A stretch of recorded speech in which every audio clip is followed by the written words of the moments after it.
Pendidikan budi pekerti dapat diterapkan dari semua mata pelajaran. Tidak khusus pendidikan budi pekerti. Kita bisa masukkan pendidikan budi di sejarah. Kita bisa masukkan budi pekerti di matematika, disiplin, bagaimana mengatur disiplin, bagaimana mengatur. Jadi pendidikan budi pekerti tidak berarti hanya pengetahuan ilmu pekerti saja. Contohnya bahasa Indonesia. Kita bisa mengajarkan cerita yang heroik. Kita bisa mengambil contoh-contoh yang baik. Kita hilangkan cerita tentang kancil yang cenderung untuk menipu begitu. Kita hilangkan itu contohnya. Jadi harus suatu mata pelajaran yang tampu, tapi menyangkut semua isinya tentang bagaimana kita manusia Indonesia berani, bagaimana bahasa Indonesia itu pintar, dan bagaimana manusia dinamis menjalankan itu. Itulah yang kita sebut revolusi mental. Pendidikan dan tentu juga semangat itu. Revolusi untuk yang belajar bahasa Indonesia yang benar tidak selalu berhubungan dengan komunis, tapi mempercepat proses begitu kan, untuk diketahui begitu tentang bahasa. Ini penting semuanya apabila kita ingin tahu masalah-masalah pendidikan itu. Karena itu maka dibutuhkan memang suatu guru yang baik. Penataran guru diutamakan, fasilitas guru diutamakan, sertifikasi guru diutamakan, agar guru lebih dahulu menguasai masalahnya, baru memberikan itu ke murid. Itu otomatis harus terjadi, dan tentu tunjangan guru yang baik, fasilitas guru yang baik, karena gurulah yang menjadi bahagian utama daripada perubahan-perubahan itu. Kemudian bagaimana inovasi? Inovasi itu di tiga hal: teknologi, inovasi sendiri, dan juga tentu kebijakan pemerintah. Kebijakan pemerintah haruslah memihak kepada perusahaan negeri, memihak kepada inovasi bangsa. Karena itulah apabila memihak, maka akan terjadi inovasi dalam negeri. Itu yang penting kita utamakan. Ada suatu kebijakan pemihakan dalam negeri, mengutamakan perusahaan negeri. Tanpa itu juga maka akan tidak timbul masalah-masalah yang seperti itu. Karena itulah maka inovasi dapat dikerjakan. Mengenai biaya semuanya itu, saya kira kita semua cukup dengan 20% yang selalu naik.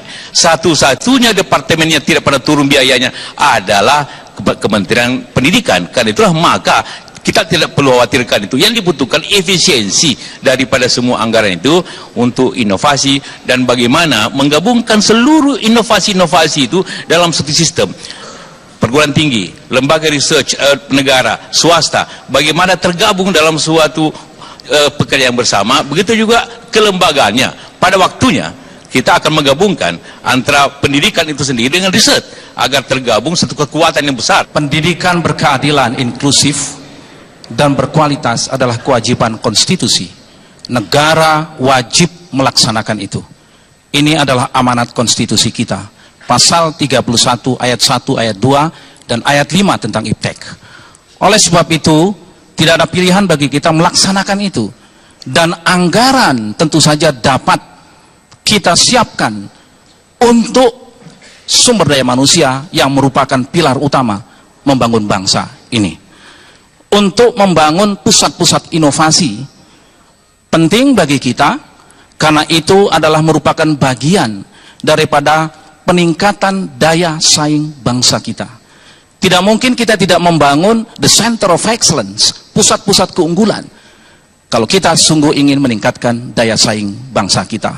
Oleh sebab itu, maka yang pertama, Prabowo Hatta mempersiapkan untuk inklusif dan berkeadilan tersebut.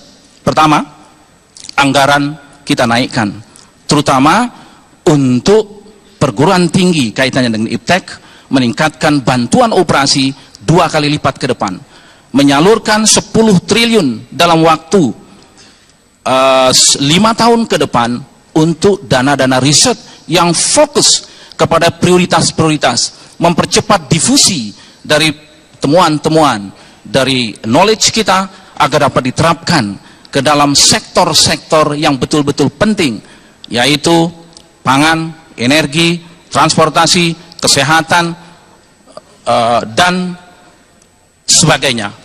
Oleh sebab itu, kita harus mengembangkan pendanaan tersebut untuk 3 hal utama. Pertama, harus kualitas, keterjangkauan, dan ketersediaan. Yang kedua, guru harus kita tambah dalam waktu 5 tahun ke depan sedikitnya 800.000 dan meningkatkan kualitas serta meningkatkan kesejahteraan para guru. Dengan demikian, maka IPTEK dan peningkatan pendidikan akan seiring untuk meningkatkan kualitas sumber daya manusia yang berkualitas, yang dapat menghadapi tantangan-tantangan zaman. Terima kasih. Ya pemirsa, itu tadi debat Cawapres yang berlangsung kemarin. Bagi Anda yang mungkin kemarin tidak sempat menyaksikan karena tarawih atau karena kekenyangan itu habis buka puasa ya, yang ini sengaja kami putar kembali. Dan bukan hanya itu, malam ini kami juga akan membahas bersama narasumber yang hadir di studio. Sudah ada ini dari Pak Ali Mahsir Musa, tim kampanye Jokowi JK. Selamat malam. Malam. Iya, kemudian ada Pak Taufik Bahaudin, pengamat karakter. Selamat malam. Malam.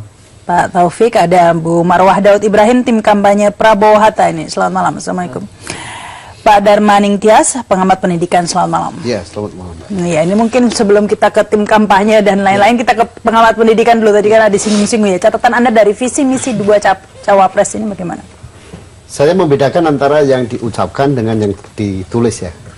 Kalau yang diucapkan itu kita harus akui Pak Hatta lebih terstruktur dan terukur.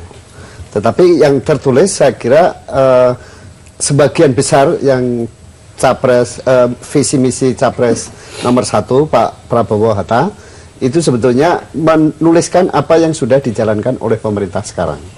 Itu. Nah yang Jokowi JK itu sebetulnya dia mencoba menyelesaikan persoalan, katakanlah inti persoalan kita ini dalam pendidikan kan sebetulnya soal kesenjangan. Kesenjangan antar daerah, kesenjangan antar wilayah, kesenjangan antar sekolah, kesenjangan antar negeri swasta. Nah, di visi misinya Jokowi JK itu dicoba bagaimana mengatasi persoalan kesenjangan itu. Nah, persoalan kesenjangan itu tidak muncul di perdebatan dan saya kira itu justru sehingga kalau saya ke depan itu apa yang harus dilakukan oleh pemerintah adalah misalnya sekarang trennya kan menegrikan PTS di Jawa. Menurut saya itu sudah stop. Yang harus dinegrikan di luar Jawa. Kenapa? Karena di Jawa ini semua perguruan tinggi bermutu baik negeri swasta bertumbuh di Jawa. Ya, itu tapi di luar Jawa nggak ada. Nah ini semua capres tidak menyinggung persoalan ini. Jadi masih banyak ini yang hal-hal krusial yang belum dibahas kemarin ya. Betul. Kita akan lanjutkan lagi nih, tapi kita harus break dulu pemirsa, ada Pak Berita segera kembali. Anda kembali bersama kami dalam Ada Pak Berita. Kini kita lanjutkan dialog saya ke Ibu Marwah Daud ya. Bagaimana catatan Anda melihat perdebatan dua cawapres kemarin? Ya. Menurut saya sangat menarik ya, jadi temanya juga memang sangat penting, penguatan sumber daya manusia dan IPTEK, dan sebenarnya kedua cawapres juga memberikan substansi yang menurut saya sangat luar biasa. Memang kalau kita lihat sepertinya memang dari dari cara penyampaian, kemudian juga dari sisi penyampaian materi dan sebagainya, sepertinya memang Pak Hatta ya lebih ekspektasi kita sebenarnya Pak Yusuf Kalla akan tampil sangat seperti yang pertama, agresif dan menguasai dan seterusnya.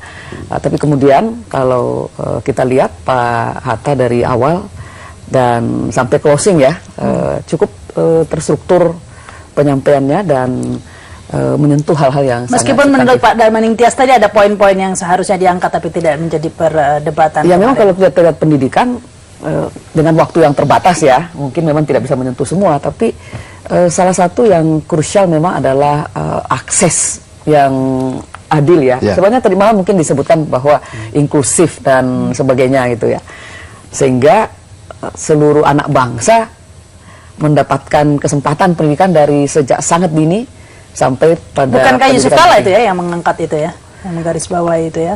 Seperti sih dua-duanya.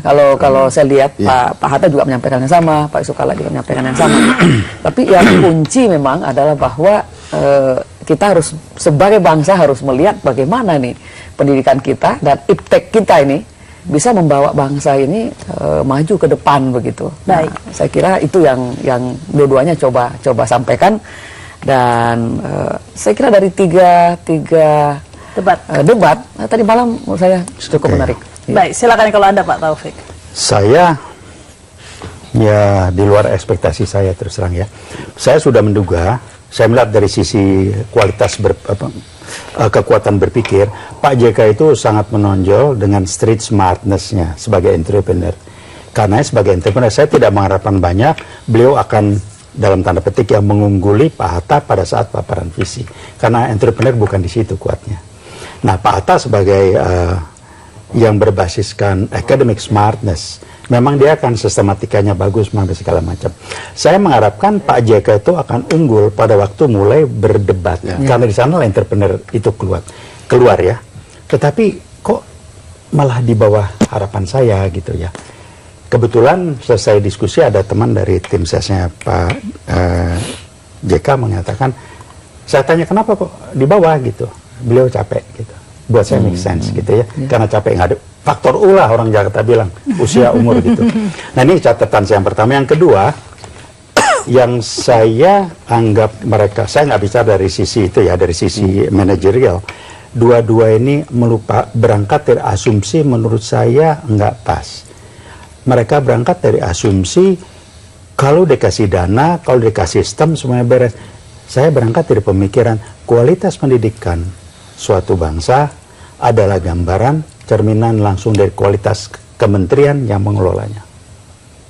Jadi sumbernya itu di sana gitu loh ya. Kalau kualitas kementerian, kualitas orang nomor satunya, saya pakai hukum leadership aja, gampang deh, itu satu. Nah itu dilupakan, dianggap kalau anggarannya diceburin banyak-banyak, otomatis akan kemampuan mengelola anggaran pun, saya kurang sependapat dikatakan peningkatan, saya lupa tadi saya mau, yang diperlukan peningkatan efisiensi, bukan.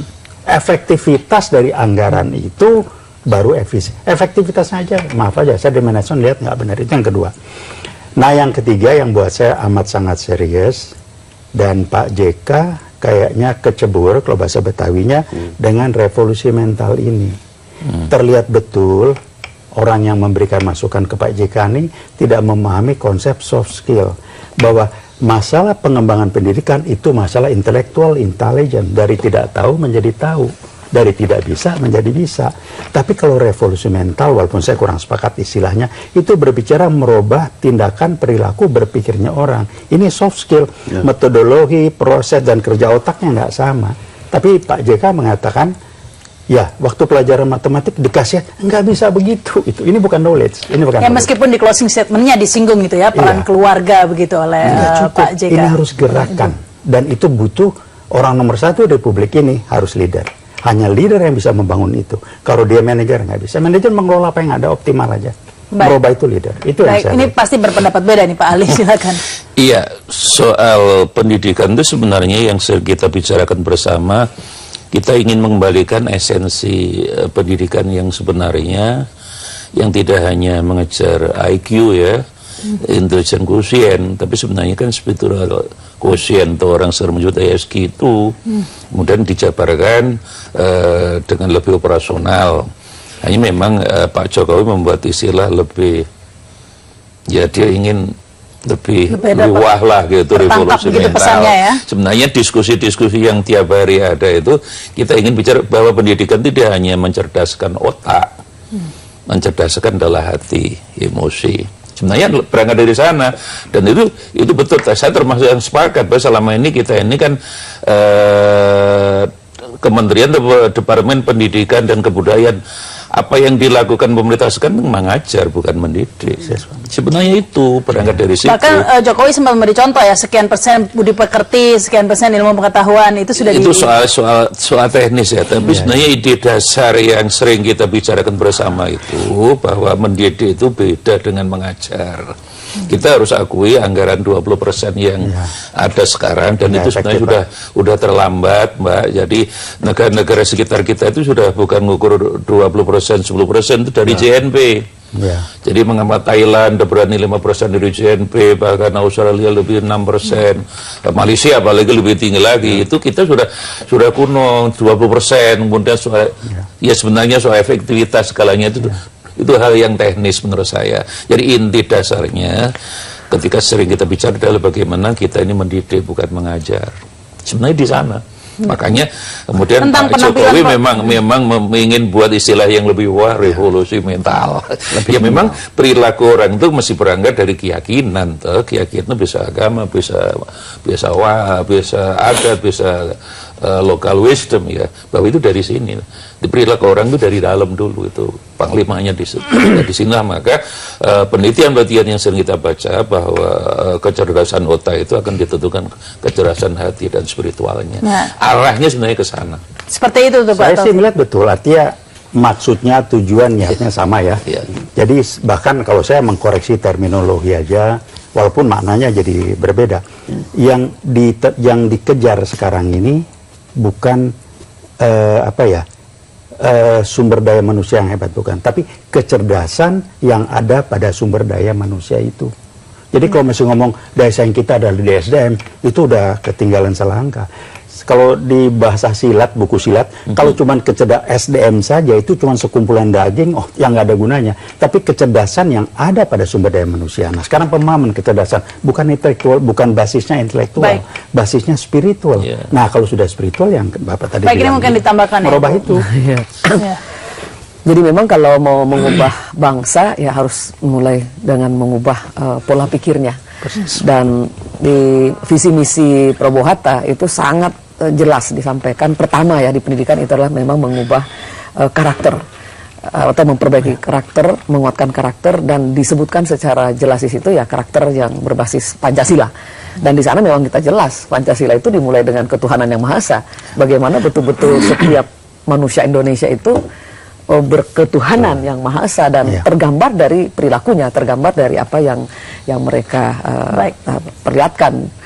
Demikian juga berkemanusiaan, tindakannya menuju ke persatuan dan baik, itu meskipun hal itu juga bisa ditemui ya kalau Anda melihatnya Pak Darmin Tias dalam visi misi Jokowi JK dengan revolusi mentalnya itu tadi. Iya, memang ada beberapa irisan ya. Katakanlah soal perubahan kurikulum, soal wajib belajar 12 tahun, lalu soal peningkatan kesejahteraan guru. Itu memang ada irisan antara visi misi Jokowi dengan visi misi Prabowo gitu. Tetapi ada juga yang tidak beririsan. Cuma ada kritik saya terhadap misalnya visi misinya Prabowo ini misalnya menambah 800.000 guru dalam 5 tahun. Problem kita sekarang ini bukan kekurangan guru. Problem kita sekarang ini adalah distribusi guru yang tidak merata. Kalau kita mengacu pada perhitungan UNESCO, kita ini kelebihan guru sekarang ini. Karena apa? Karena menurut UNESCO rata-rata idealnya satu guru itu kan mengajar 20 orang. Kita ini di bawah 20 orang. Tetapi guru kita ini menumpuk di Jawa atau di kota-kota. Bagaimana dengan kualitas guru ini? Yusuf Kala juga menyoroti agar tahu apa yang dipaparkan sebelum. Jelas kualitas guru jelas. Artinya memang itu sudah saya selalu katakan sudah salah sejak lahir, karena yang direkrut jadi guru itu memang orang-orang dari LPTK, dan orang-orang dari LPTK itu adalah lulusan-lulusan SMA yang tidak diterima di PTN-PTN terkemuka gitu. Dan lulusan LPTK yang terbaik pun tidak jadi guru, tapi mereka akan bekerja di sektor entah finance entah apa gitu. Itu persoalan. Sehingga kalau mau mengubah kualitas pendidikan, rekrut guru-guru dari universitas-universitas terkemuka. Itu satu. Kedua, ada kritik lagi soal janji tadi saya nyambung Pak Taufik soal uang tadi. Janji untuk menaikkan tunjangan 4 juta setiap guru, tunjangan profesional. Ini sangat tidak mungkin, karena di undang-undang gurunya itu mengatakan tunjangan profesional itu sebesar gaji pokok. Sehingga kalau mau menambah tunjangan profesional, mau tidak mau harus memperbaiki dulu sistem penggajian nasional gitu. Kalau enggak ya melanggar undang-undang. Dan kecuali itu saat ini baru di bawah baru sebesar gaji, dan itu kira-kira 2,5 aja. Pemerintah itu nggak bisa memberikan tunjangan profesional pada seluruh guru, karena itulah ada sistem kuota. Sehingga sebetulnya ini nanti kalau bisa jadi bumerang kalau misalnya ini betul-betul ditawarkan. Karena apa? Karena pasti guru akan menuntut. gitu. Mungkin saya bisa tambahkan ya, bahwa sebenarnya kan selama ini kita terjadi apa ya, ketimpangan antara guru negeri dan swasta, antara guru di sekolah-sekolah umum biasanya kita katakan dan sekolah-sekolah berbasis agama, Islam dan sebagainya. Nah, totalitasnya ini banyak sekali lagi teman-teman kita yang masih apa namanya honorer dan seterusnya. Jadi secara totalitas dan termasuk bagaimana menambahkan guru yang tidak hanya ditambah, tapi ditambah dengan guru-guru yang berkualitas tadi. Tentang peningkatan penghasilan atau kesejahteraan, bukan hanya guru, memang selalu dikatakan ini salah satu kunci. Dan cara menambahkannya itulah yang dikatakan, ya kita ini negara kaya, negara yang luar biasa besar. Persoalannya kan kekayaan ini tidak termanage dengan baik. Nah, dengan teknologi, dengan kita bisa mengolah sumber daya alam kita, tidak lagi kita hanya mengirim sehingga tidak ada masalah begitu bahan baku keluar negeri, tapi harus kita olah undang-undang tadi seperti yang tentu saja ya tidak boleh melanggar undang-undang dan tentu salah satu yang mungkin dimulai dari situ.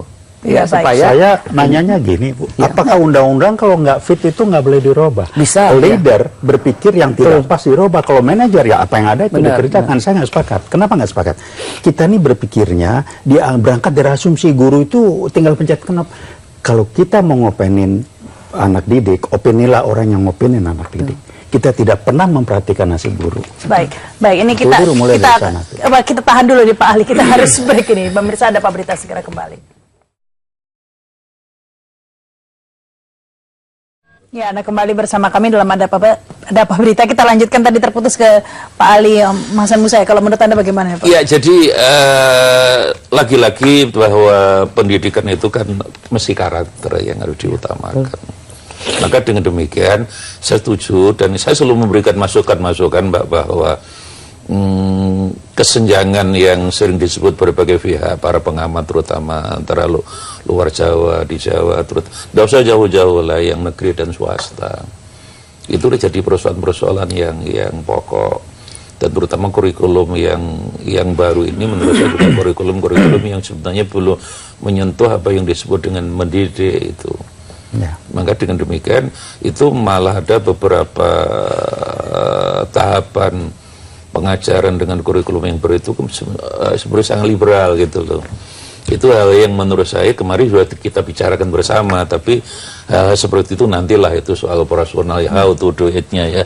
Tapi sebenarnya yang paling pokok, dan saya pribadi lah pokoknya kita ini mendidik, jangan mengajar, mendidik. Itu aja kalau saya Mbak, itu aja. Tapi ketika mengekspresikannya Pak JK mungkin bukan dia. Mungkin lah, atau mungkin karena manusia punya keterbatasan, dia sedang sangat very tired, jadi mungkin aja namanya orang. Tapi kalau konsepnya itu saya yakin sudah benar kita ikut nyusun Mbak sebenarnya. Iya, dan kita lihat ini juga Pak Darmin Intias sempat juga nih Yusuf Kala juga menyoroti tentang tadi itu inklusivitas. Karena misalnya tadi itu ada sekolah yang mahal, kemudian ada sekolah gratis. Ini sempat jadi perdebatan dengan Hatta Rajasa ya Pak ya? Enggak, saya kira kalau saya menangkap itu ya Pak Yusuf, Pak JK itu lepas dari ketertinggalan dengan informasi terbaru. Jadi dulu pada masa beliau jadi wakil presiden itu kan memang ada namanya RSBI, Rintisan Sekolah Bertaraf Internasional. Yang itu yang membedakan antara sekolah mahal dengan sekolah unggulan. Tetapi ini kan kemudian kami judicial review dan dikabulkan oleh MK pada tahun 2013 dikabulkan, sehingga itu sudah tidak ada lagi. Sehingga konsep dikotomi yang disebut Pak JK itu sebetulnya sudah nggak ada sekarang. Tapi kalau dibandingkan dengan sekolah swasta mungkin ini? Enggak, sebetulnya kalau saya menangkap yang dimaksud Pak JK itu sehingga maksud Pak JK adalah RSBI itu atau juga kalau di perguruan tinggi itu yang sekarang namanya PTBHMN.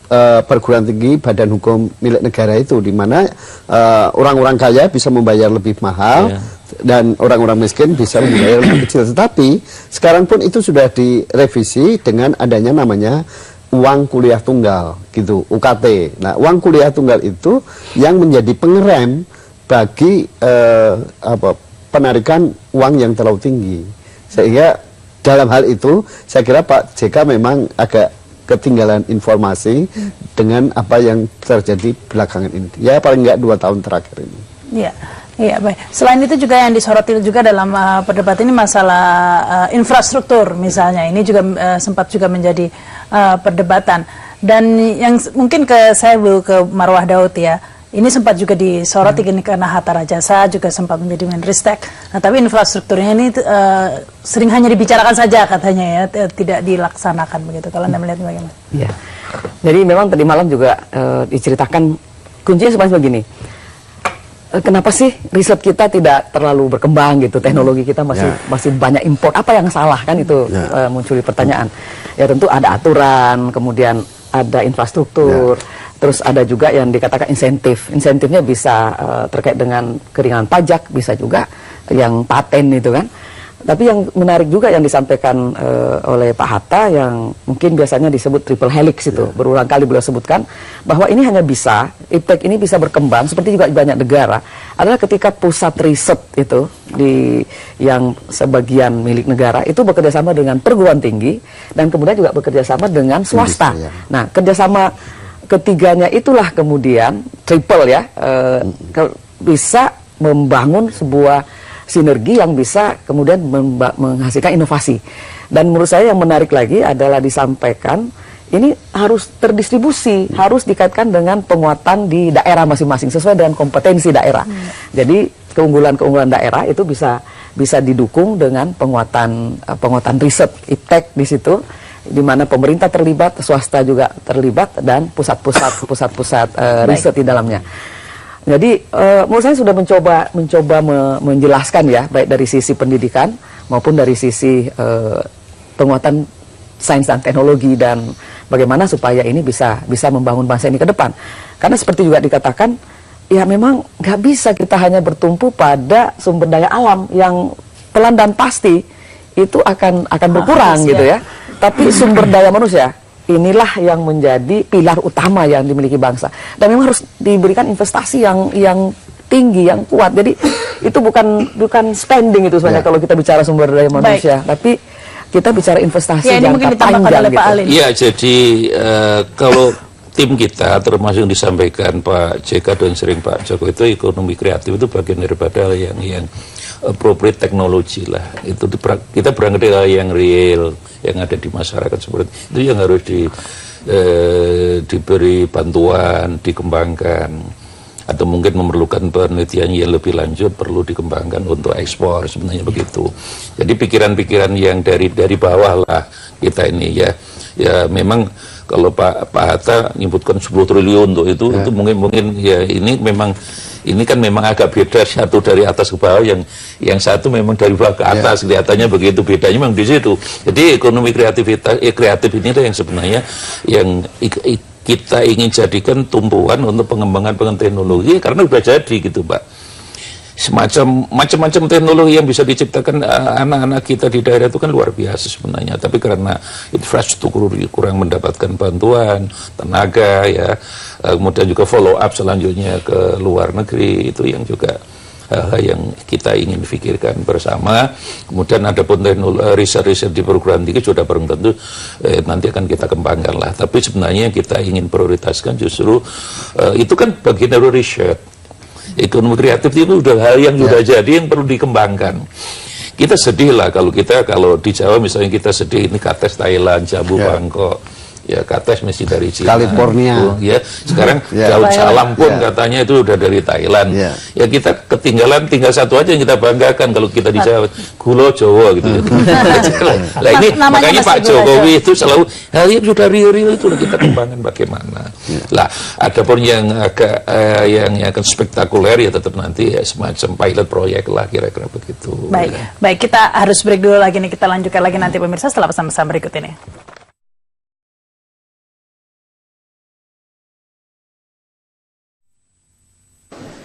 Kita banyak mengenal revolusi dan kita tahu revolusi biasanya suatu proses yang memang terkadang sulit dikendalikan dibandingkan reformasi Misalkan. Nah, kira-kira bagaimana revolusi mental itu? Apakah memang ada suatu values di tanah air kita yang memang sudah tidak sesuai lagi sehingga harus ada revolusi? Misalkan values Pancasila yang kita ketahui sebagai filosofis bangsa kita. Terima kasih Bapak. Terima kasih. Mohon Pak Yusuf Kalla untuk menjawab dalam waktu 2 menit. 2 menit mulai sekarang. Ya, revolusi jangan disalahartikan seakan-akan suatu pemberontakan, tidak. Revolusi ialah bekerja cepat, perubahan cepat. Karena kita mengetahui semua, Bapak calon capres itu tiap hari mengatakan kebocoran mental, artinya kalau kita tidak cepat, bagaimana kita bisa atasi itu? Bagaimana masalah-masalah nasional kita yang akibatnya karena mental manusia, bagaimana korupsi yang besar itu, bagaimana penyerangan keras, kalau ini kan asal-usulnya daripada perilaku mental bangsa. Nah, kalau kita hanya evolusi butuh 20 tahun, sudah habis negeri ini baru selesai. Jadi kita harus bekerja keras, bekerja bersama-sama. Ini tanggung jawab semuanya, sehingga pendidikan harus cepat, merata, pendidikan bermutu, budi pekerti yang baik. Itu tujuan-tujuan berbangsa kita. Ini bukan cepat, tapi lambat, karena kita sudah 60 tahun merdeka, sistem kita masih belum sempurna untuk mencapai tujuan-tujuan itu. Jadi masalahnya ialah waktu yang besar, dan semua kita apabila bekerja bersama-sama, gotong royong dalam hal pendidikan, seperti saya katakan tadi, tidak semua hal dirubah, tapi memasukkannya semua. Apabila kita bicara bahasa Indonesia, ya kita berikan budi pekerti itu, semangat itu dalam heroisme. Bukan hanya cerita, tapi heroismenya kita masukkan. Apabila kita berbicara matematika, bagaimana kejujuran kita masukkan ke situ, sehingga angka-angka itu jangan dimanipulasi nanti pada waktu besar. Contohnya, itu semua akan menjadi bahagian, sehingga dalam waktu tidak terlalu lama, hal itu dapat kita jelaskan. Dan dengan biaya yang besar, pendidikan kita besar, guru harus diperbaiki dengan cepat, ketunjangannya harus diperbaiki dengan cepat. Itu semua yang kita sebut suatu proses yang cepat. Proses cepat itu kan namanya revolusi. Kita kembali lagi nih ke masalah revolusi mental nih Pak. Tapi sudah dijelaskan sebenarnya, sudah jelas sebenarnya. Artinya tujuannya, maksudnya sih saya sepakat. Tapi pemahaman secara konseptual Pak JK keliru. Yang namanya revolusi yang kita, kalau pakai saya nggak gitu sepakat di saya revolusi. Itu transformasi. Kalau sudah bicara berpikir itu transformasi, bukan revolusi. Nah, transformasi yang kita pernah lakukan dulu, kalau pakai istilah revolusi itu keluarga berencana, itu berhasil. Itu satu gerakan, dan itu akan berhasil kalau orang nomor satu di Republik ini punya kapasitas sebagai leader. Dia yang menggerakkan, karena merubah itu harus jadi keyakinan, bukan karena disuruh, bukan karena orang lain ngomong. Keyakinan dia akan keras ke sana dan dia akan jalankan. Jadi keyakinan itu bukan di rasionalitas. Nah, kalau Pak JK masih berpikir seperti itu, masih di tatanan rasionalitas. Yang pertama. Yang kedua, maaf aja, saya dari penjelasan Pak JK tadi berpikirnya kok linear banget gitu ya. Melihat satu masalah, cuman itu aja. Oh, nggak bisa. Harus holistic system thinking itu melihat keterkaitan sebab akibat. Nggak ada masalah yang berdiri sendiri sekarang. Nah, itu yang saya mengatakan ide besarnya. Dua-duanya menurut saya oke lah. Tapi Pak JK tidak disupport oleh tim yang memahami ini. Maaf ya, saya ngerjain ginian gitu. Saya praktisi ya. Jadi nggak begitu gitu ngerjainnya. Karena kembali saya katakan, merubah perilaku orang itu, tadi saya sepakat Pak Ali bilang, adalah merubah pola pikir. Kalau merubah pola pikir, yang dirubah dulu apa? Nilai-nilai yang ada di orang itu. Masyarakat harus dirubah. Misalkan Pak, karena perlu dibongkar. Anda lihat kelakuan angkutan umum di jalan, suka-suka. Knowledge mereka tahu loh, mereka nggak benar. Jadi waktu ditanya, kenapa Anda berhenti suka-suka? Anda tahu nggak? Oh, tahu. Kok dia kerjakan? Itulah yang saya mengatakan, soft skill itu mainnya di sana. Di Senayan, hanya Bapak itu berteriak, katakan tidak pada korupsi, itu knowledge. Perilaku itu bukan di knowledge. Dan harus satu kesatuan yang merubah itu. Dalam proses merubah transformasi itu ada titik tahapan fase yang orang harus dipaksa berubah. Baik, kalau menurut Anda Pak Darmin Tias, bahwa ini juga bisa dimasukkan dalam pendidikan ini, transformasi atau revolusi ini? Ya, sebetulnya kalau yang diberikan contoh oleh Pak JK tadi, itu di kurikulum 2013 itu sudah begitu. Jadi ini tadi, dua-duanya kan sebetulnya perubahan kurikulum, penyempurnaan kurikulum ya. Nah sebetulnya pemerintah sekarang ini juga sedang melakukan perubahan kurikulum, kurikulum dari KTSP menjadi kurikulum 2013. Nah substansi perubahan kurikulum 2013 itu ya seperti Pak JK itu. Jadi dia kurikulum sekarang itu tidak berdasarkan pada mata pelajaran tematik, tetapi pada tematik integratif. Jadi ketika bicara tentang matematik, ketika bicara tentang bahasa Indonesia, nilai-nilai kejujuran, kebenaran, ketulusan itu juga dimasuki. Jadi angkanya tidak dimanipulasi. Iya, gitu loh. Jadi sebetulnya sebetulnya yang dimaksudkan Pak JK itu sebetulnya sudah terakomodasi di dalam kurikulum 2013. Meskipun dari saya sendiri kurikulum itu tetap harus ada penyempurnaan. Artinya entah siapapun nanti yang menang, itu kurikulum itu tetap sebelum diimplementasikan secara nasional harus ada penyempurnaan supaya tidak mengalami pendangkalan maknanya. Gitu. Tetapi substansinya berpikir linear. Jadi guru Jadi menurut di benahin saya itu kurikulum hanya bagian dari suatu rangkaian membangun orang. Nggak bisa kita kan kurikulum pernah nggak diurusin guru yang mengajari? Iya. Silakan Pak Ali. Saya setuju, jadi apapun baiknya kurikulum, kalau gurunya tidak prepare, itu nothing Pak. Jadi sebaik-baik kurikulum itu kalau dari topong oleh guru. Makanya soal kurikulum 13 memang kita harus tahu itu sudah bagus tematik. Cuma kesiapan gurunya ini yang jadi persoalan besar. Inilah makanya Menteri Pak Nuh ini menurut saya sosialisasinya bagaimana kurikulum dilakukan kurang. Dan itulah anggaran-anggaran di DPR itu kemarin masih agak bukan dibintangi ya. Ini jangan diterapkan dulu sebelum gurunya ditatar dengan baik dulu. Itu kan sebenarnya di situ sebab apa ya? Ada pola pikir instan. Kalau saya mau sekarang berubah, kurikulum berubah langsung berpikir instannya mesti dibongkar habis, mesti direvolusi. Itu berpikir instan. Nah, kalau ditanya kenapa kita berpikir, itu ada ilmunya lagi yang namanya nanobiologis orang. Ke level kita tuh kebanyakan memang instan. Baik, silakan. Saya ingin menambahkan sebenarnya. Jadi yang diperlukan bangsa ini adalah visi bersama sebagai bangsa. Jadi sebenarnya kita mau apa sih? Jadi saya setuju tadi ya bahwa memang harus kita pikirkan dan ini harus dari top leadersnya.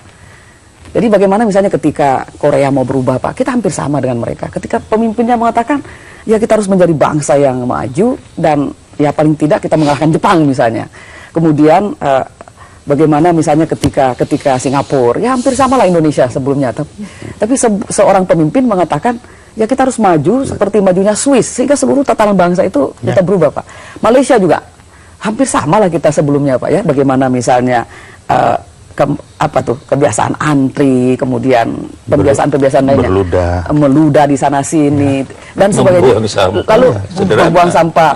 Tapi kemudian mengatakan, nah ini kita harus ubah dan kemudian membangun visi, ini visi 2020. Kita akan berubah menjadi bangsa seperti ini. Dan untuk itu kita harus belajar sampai mengiring guru dari Indonesia misalnya.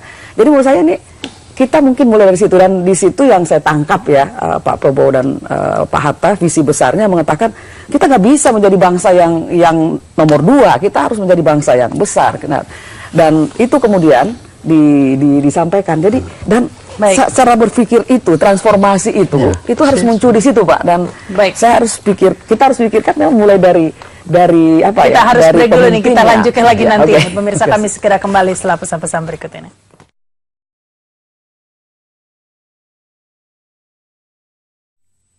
Selalu kita menyebut bonus demografi.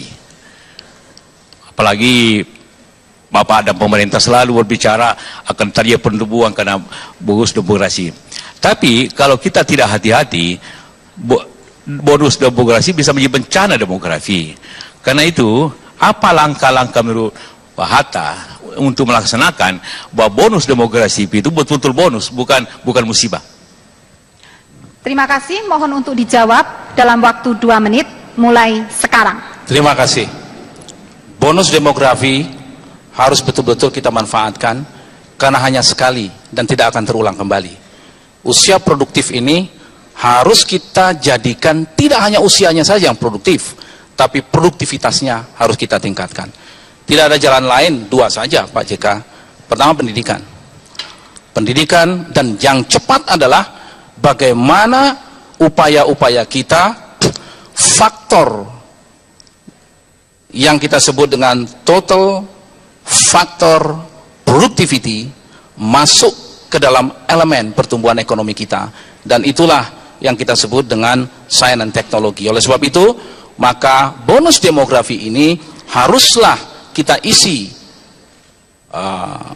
masyarakat Indonesia dengan ilmu pengetahuan dan berkemampuan teknologi, sehingga bonus demografi tersebut dapat meningkatkan pertumbuhan neto akibat dari bonus demografi tersebut. Kira-kira lebih dari 10% perkiraan saya apabila betul kita serius menangani dengan baik. Yang kedua, bonus demografi ini haruslah betul-betul kita manfaatkan di mana kesenjangan usia yang muda, jadi usia 0 sampai 15 tahun yang non produktif dan usia di atas 60 tahun yang tidak produktif, yang ini itu kita dekati dengan program-program social protection, sedangkan program-program yang produktif kita dorong untuk meningkatkan kinerja dan mengembangkan dua program, yaitu employment dan kewirausahaan.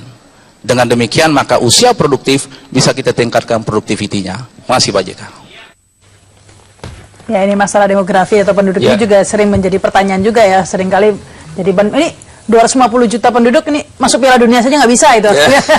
Silakan nih Pak Ali. Iya, jadi kembali pada urusan SDM pendidikan Pak. Jadi dalam pikiran-pikiran kita kalau diskusi, kita ingin mencoba guru SD lah itu nanti semacam ada, kita pilih orang-orang yang memang IQ-nya tinggi, tapi nanti dengan gaji yang lebih tinggi lah. Kita coba akan ada pilot proyek seperti itu.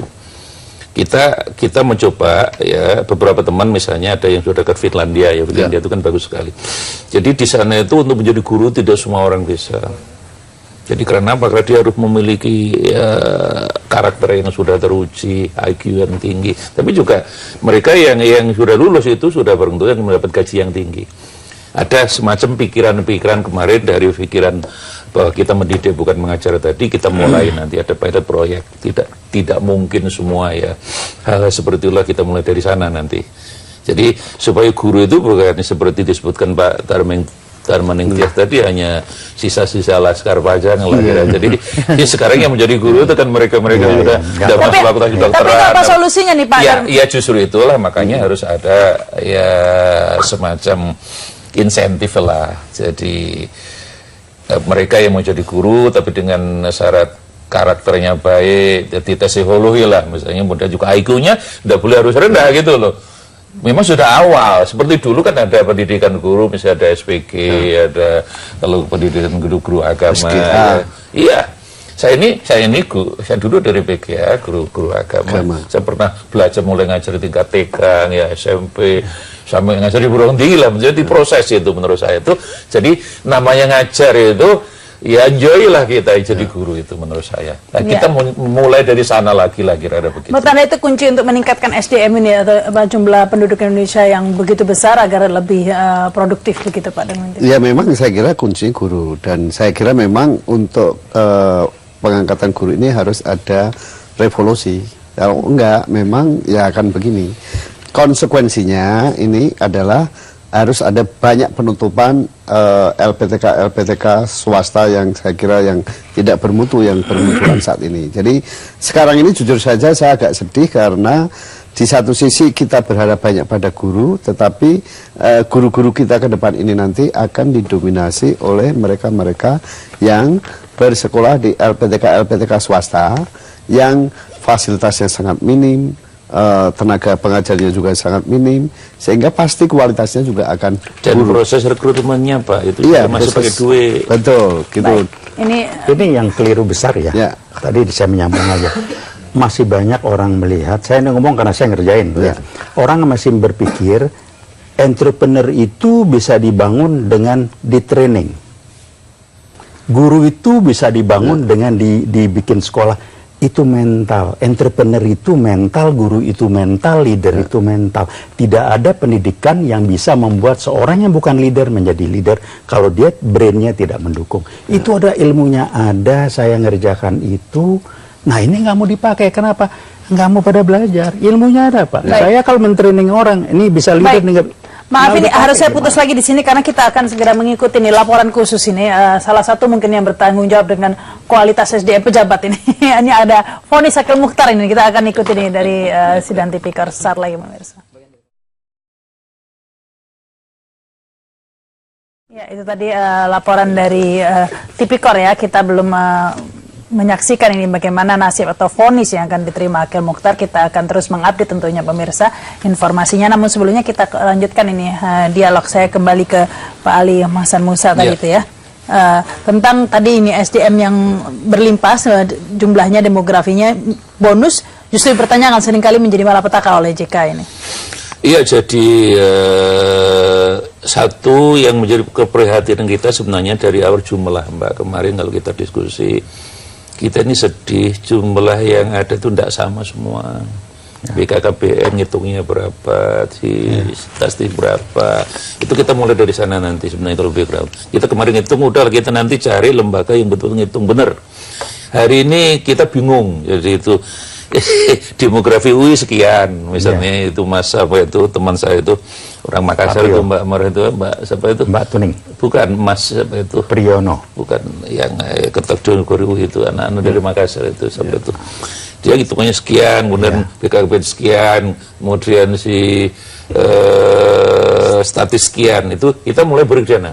Kalau jumlah aja juga tidak sama, itu nanti juga sulit. Ya, ini satu.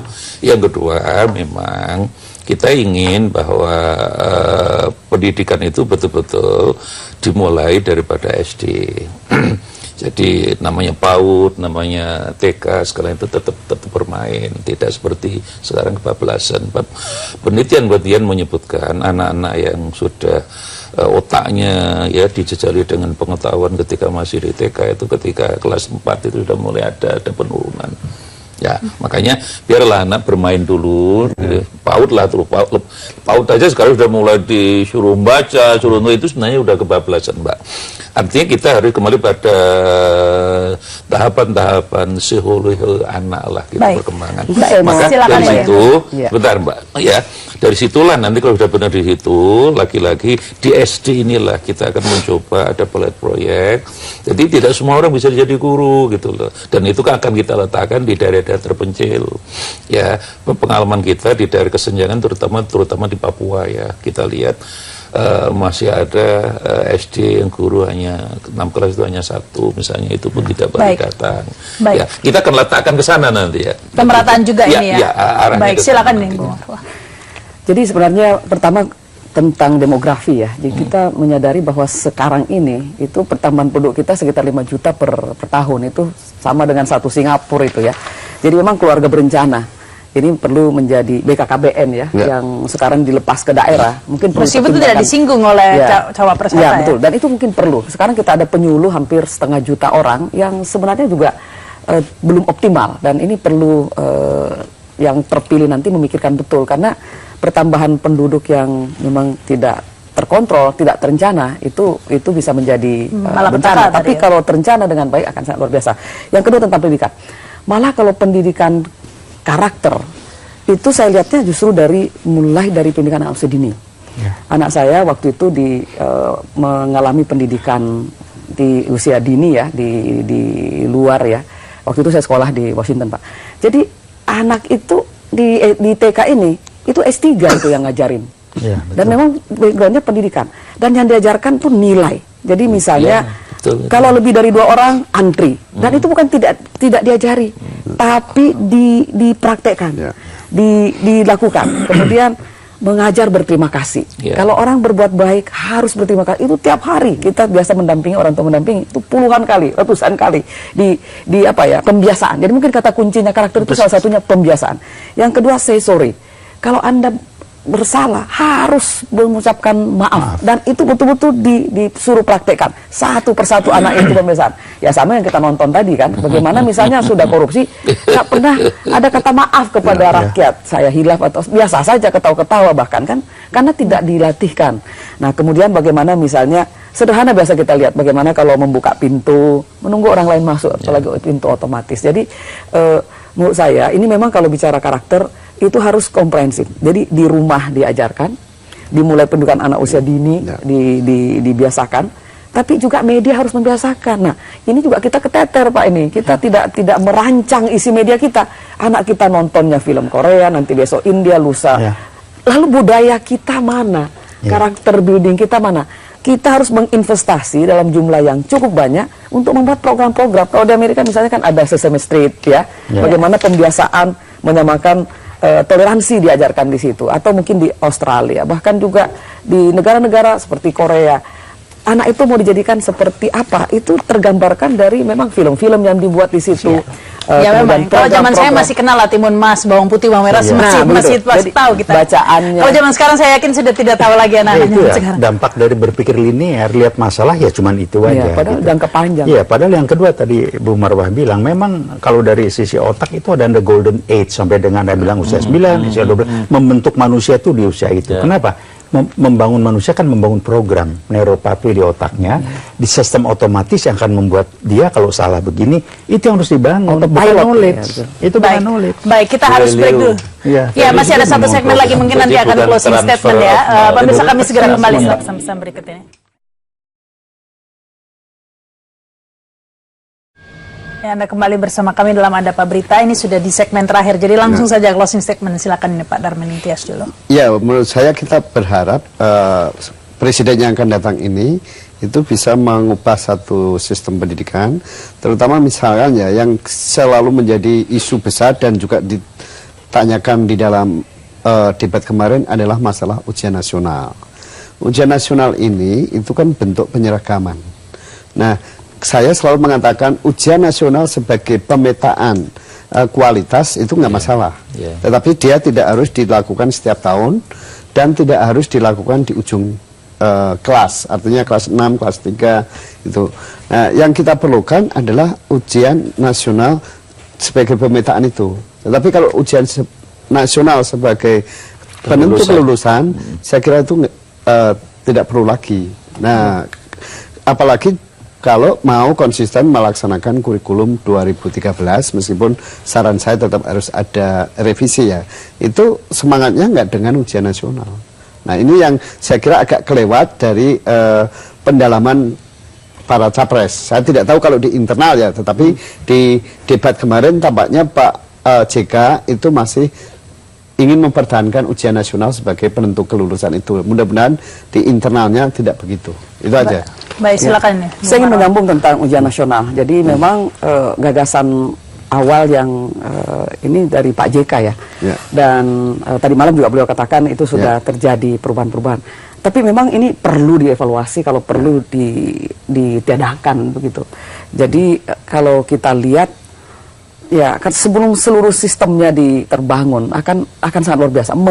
Guru kemudian menjadi bermasalah, siswa-siswa kemudian juga bermasalah, penyeragaman sementara negara ini begitu majemuk. Jadi salah satu yang menurut saya perlu oleh capres ini dan presiden nantinya diperhatikan, dan kembali bahwa pendidikan memang kunci. Ini perlu kita katakan, kunci untuk membangun bangsa, kunci untuk membangun peradaban. Dan ya seperti yang kita diskusikan, guru salah satu yang harus mendapatkan perhatian utama di dalamnya. Baik. Terima kasih. Baik, silakan Pak Taufik. Iya, saya melihat sebetulnya menjawab pertanyaan bagaimana membangun, pakai istilah Bung Karno ya, bagaimana membangun manusia seutuhnya, kan itu ya. Manusia seutuhnya artinya secara intelektual dia cerdas, bisa berinteraksi, mengantisipasi teknologi yang ada, tetapi sebagai manusia dia juga berkualitas, yang saya sebut dengan orang yang cerdas yang berbasiskan kecerdasan spiritual, itu satu. Tetapi yang saya khawatir mengenai ujian nasional segala macam, Saya kalau ngomong ekstrimnya itu, saya khawatir kok ada berpikir yang istilah yang biar rame Yeah. Pak, berpikir kumuh gitu. Ini istilah teman saya. Kenapa kumuh? Seringkali nggak jelas mana tujuan, mana cara, mana means, mana ends. Ujian nasional itu means atau ends sih? Ya. Kenapa harus ujian nasional? Itu nggak pernah. Pokoknya itu yang tadi Bu Marwah bilang, mau dikaji dulu tujuannya apa sih pendidikan? Anggarannya Kan ke sana. 500 Pak. Nah, Anggarannya itu tuh. sehingga orang kalau ngomong Itu tujuannya mengenai jangan-jangan. apa? Oh ya ini proyek gede sih. Iya. Kalau 500 sekian, nah udah sini Iya, saja. 500 M. Jadi dijawab dulu apa yang Anda mau capai dengan ini. Ini kan sudah bicara sibuk di means, tapi lupa ke ends-nya. Nggak gato ya Pak ya? Iya. Nggak nyambung gitu. Ini kan berpikir kumuh. Baik, baik. Apa ya enak istilah kumuh tuh. Silakan nih Pak. Ya, jadi tetap kembali hal yang sangat substansi, Mbak. Jadi Pak Jokowi selalu mengatakan kalau memang Tuhan mengabulkan jadi presiden, beliau tetap ingin membuat keseimbangan. Pokoknya bahwa mendidik itu anak yang otaknya tidak cerdas menjadi cerdas, yang akhlaknya budi jelek menjadi baik, tapi juga yang tidak punya life skill menjadi life skill. Dan itu silakan masyarakat nanti nagih kepada saya, gitu katanya begitu. Betul-betul akan dilakukan keseimbangan nanti, itu aja. Baik, mudah-mudahan seperti itu. Baik, terima kasih nih Pak Ali, Pak Taufik, Marwah dan juga Pak Darman Intias. Dan pemirsa, ada Pak Berita masih akan terus menemani Anda hingga pukul 11 malam nanti. Jadi tetap bersama kami di Jak TV. Terima kasih nih Pak. Ya.